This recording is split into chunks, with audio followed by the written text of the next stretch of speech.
Yeah. You know, I didn't want to be around there and drink and be with these men. Those were my idols. I wanted to be just like them. Yeah. You know, and so, but when the pain got real bad, my solutions to my pain were very radical: suicide attempts and, you know, wanting to die and not be on. I didn't want to be on this planet anymore. And I fought this. I'm 55 years old today, and I fought this all the way up to, you know, 7 years ago. Wow. Yeah. Wow. So that little boy that's experiencing this complex trauma then goes to the country club, has two things happen. You have, well, three things. You have older men that are probably giving you a sense of masculinity where you're probably They were my curious. father figures. Your father, like, Yeah. and the question of like, am I okay? Am I behaving myself? And they're probably giving you affirmation. Yeah. And then on top of that, you're drinking. And I know I was telling my wife the other day. And doing drugs. I was into drugs and alcohol. I was doing whatever you had. Yeah, just to feel okay. That's right. And to feel like what you felt like everyone else felt. That's right. Like. That's right. And that makes a lot of sense. I was telling her, I like myself when I'm more tipsy. Yeah. And that's just an honest thought because I feel like I'm more free. I feel like there's less of that, the inhibitions kind of go away. And I feel like I can be a little bit more relaxed. Well, that's really cool you said that, because I talk about that a lot. And when I always remember the but I never ever remembered the yes, or I never ever remembered, you know, put your hands behind your back. Yeah. And what happens is that for the very first time I did that, and I found that sense of ease and comfort, and I had that feeling, okay, this is how everybody feels without drinking. Or your perception. My perception. Yeah. And what it is, it's euphoria.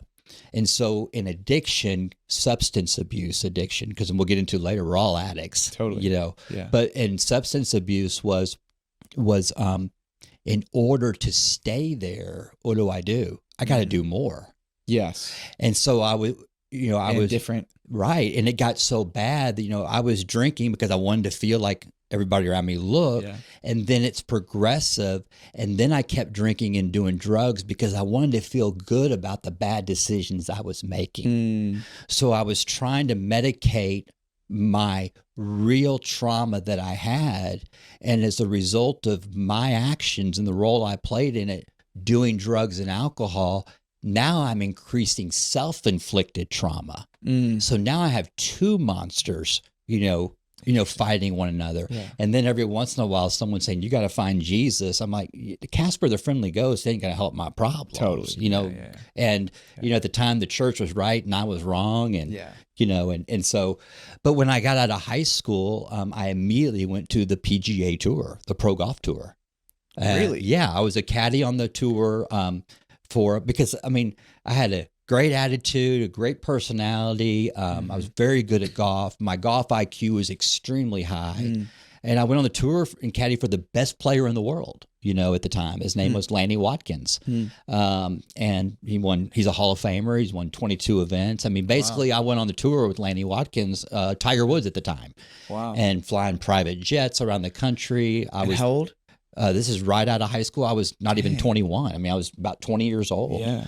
I was a bookie on the tour because I was a gambler. And I was using my analytical math side of my brain.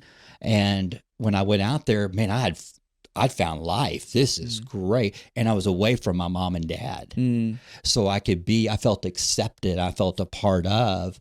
And at this point, they don't know about the history with Grandpa. No, they know nothing about it. And Grandpa's still around? No, he passed away when I was in the 6th grade. Okay, so what was that like? He died of alcoholism, throat cancer. And I'll never forget the day that he had major surgeries and he was bald, and they literally had to take a piece of his bone off of his skull to put off his hip to put in his head, and he looked like a monster. And I'll never forget that I was in the hallway at the hospital, and my mom, said, "You're going to come in here and pay your final respects to your grandfather." Wow. And I'll never forget how nauseated I was when I went in there and I saw him, and he not only always looked like a monster to me, he really looked like a monster to me. And I'll never forget that his head was like this and just went and just looked at me with these glass eyes. And he put his hand out to grab my hand, and I grabbed his hand and I fainted. Oh my I just goodness. totally fainted, and the nurses, came and got me, Oh wow. and I got in trouble. Like, what, you were so selfish. How could you do that? 'Cause I was so Jeez. nauseated.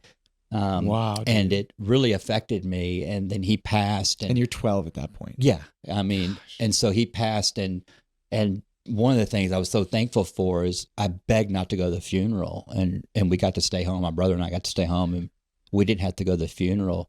And I thought that would give me some relief when he passed, and it didn't. Interesting. I was just haunted by him to Mhm. where, even to this day, I still catch myself literally just being here in your studio when I asked to go to the restroom.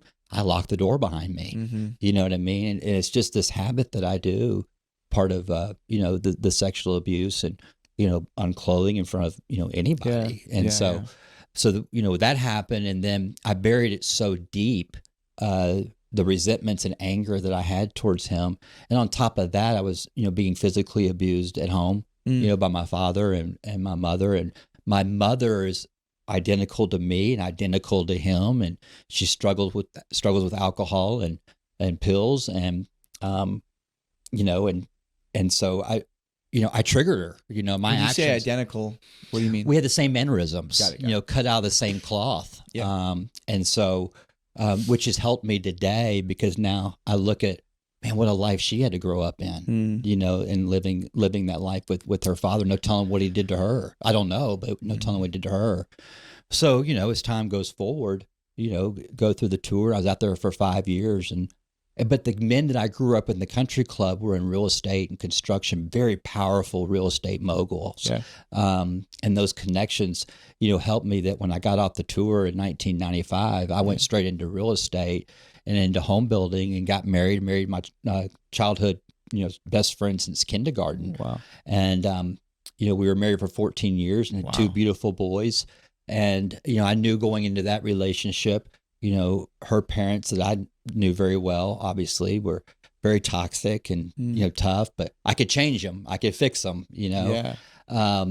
And then 14 years later, after, being in real estate, I became one of the most well-known high-end luxury home builders in the Dallas-Fort Worth area and then and across the country. Wow. And, building homes. And we had an empire going.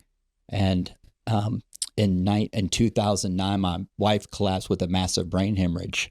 Wow. And was in a coma for 3 years. Oh my gosh. And then my in-laws came in and really totally just destroyed everything over money, and family was fighting and all this stuff. And I lost my mind. And I haven't spoken to my boys since, and to this day. And so there was a lot of more trauma happening. Wow. Okay. So just to rewind for a second. So your wife has a brain aneurysm. She's in the hospital in a coma for 3 years. Yeah. How old are your boys at this point? At the time, they were very young. I was coaching them, and they were my life. You know, they were my life. And let me back up a little bit. When I was on tour, I'd met a person on tour, got her pregnant, and we had a son. And we got married. I was married to her for maybe 11 months, and I treated them wrong. I did them wrong and literally abandoned them. And I said, I never want to do that again. So these boys became my life. Yeah. They became my drug.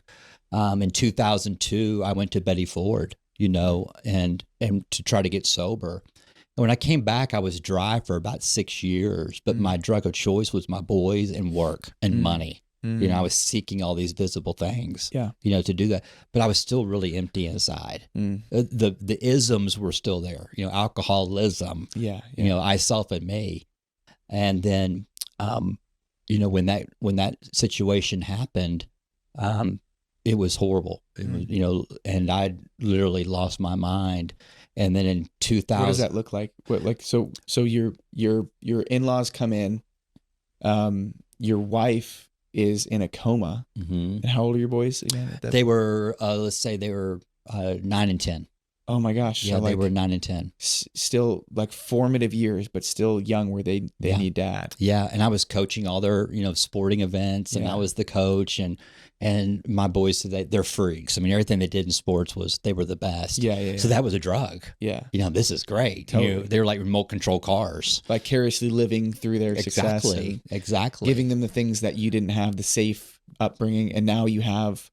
And I was doing it. I was giving it to them. Totally. And I was Disney dad. Yeah.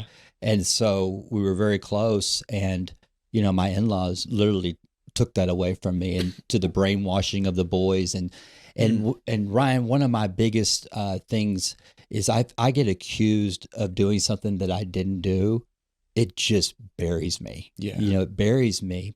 And they were because of that childhood trauma. That's right. Being in control or out of control and then being in trouble. That's right. Ooh. That's right. And my younger brother, we don't speak to this day, but he said something really powerful one time, and in defending me, he says, Michael, watching all this going on, and the trauma he went through watching all this, he's pulled a gun out of my mouth 2 or 3 times. But he says, Michael, the punishment never fit the crime, with mom and dad, what you did. And that really gave me some relief. Totally. But someone who saw you, someone who saw the pain. And he shared with me, he was very scared. He was just waiting for the day that I was going to die, and kill myself. And so, fast forwarding, to when all this went down and all the stuff that they were, saying to him. And I mean, I was served papers. She's in a coma, and I'm being served papers of a restraining order that I can't see my kids. And I'm like, how's this happening? And so, what were they alleging? What was that? What were they alleging? Nothing. They just wanted a restraining order that I couldn't be with my kids. So they didn't say he's hitting them. It was just, here's a restraining order. Yeah. And they started saying that I was drinking, I was doing drugs, I was never at the hospital, to the point where the doctor actually called me and he says, hey, we need to talk to you. Your mother-in-law is up here, saying things to your wife, and we hear her saying things. This is not true, saying that you're not, present. I was there all the time, and then working. I had a business to run. Yeah. And so I handed the company over to my brother. He finished all the jobs out. And here's what happened is that all the things that were being said about me, here's where my mistake was. And I didn't have the tools. The tools were presented to me. I just chose not to use them. My behaviors started making what they were saying about me maybe believable. Interesting. Maybe believable.